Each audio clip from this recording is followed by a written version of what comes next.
I start from the supposition that the world is topsy-turvy, that things are all wrong, that the wrong people are in jail and the wrong people are out of jail, that the wrong people are in power and the wrong people are out of power, that the wealth is distributed in this country and the world in such a way as not simply to require small reform, but to require a drastic reallocation of wealth. I start from the supposition that we don't have to say too much about this because all we have to do is think about the state of the world today and realize that things are all upside down.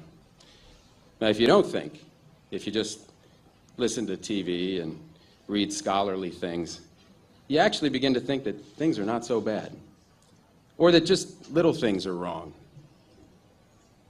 But you have to get a little detached and then come back and look at the world, and you are horrified.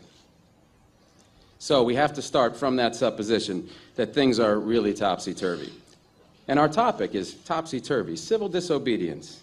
Now, as soon as you say the topic is civil disobedience, you're saying our problem is civil disobedience. That is not our problem. Our problem is civil obedience.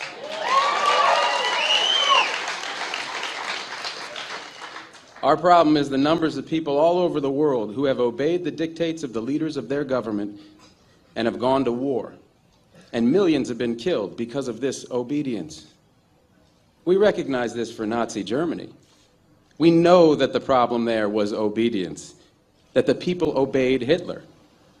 People obeyed. That was wrong. They should have challenged, and they should have resisted. And if we were only there, we would have showed them. Even in Stalin's Russia, we can understand that. People are obedient. All these herd-like people. Remember those bad old days when people were exploited by feudalism? Everything was terrible in the Middle Ages. But now we have Western civilization, the rule of law. The rule of law has regularized and maximized the injustice that existed before the rule of law. That is what the rule of law has done. When in all the nations of the world, the rule of law is the darling of the leaders and the plague of the people, we ought to begin to recognize this. We have to transcend these national boundaries in our thinking. Nixon and Brezhnev have much more in common with one another than we have with Nixon. J. Edgar Hoover has far more in common with the head of the Soviet secret police than he has with us. It's the international dedication to law and order that binds the leaders of all countries in a comradely bond. That's why we're always so surprised when they get together. They smile, they shake hands, they smoke cigars. They really like one another, no matter what they say. What we are trying to do, I assume, is really to get back to the principles and aims and spirit of the Declaration of Independence.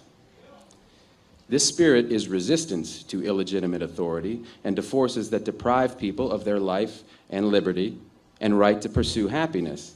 And therefore, under these conditions, it urges the right to alter or abolish their current form of government, and the stress had been on abolish.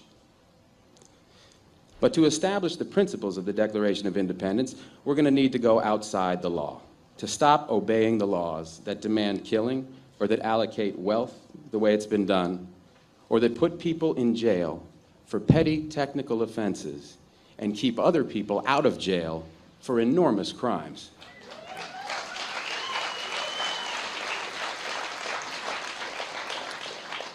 My hope is that this kind of spirit will take place not just in this country, but in other countries, because they all need it.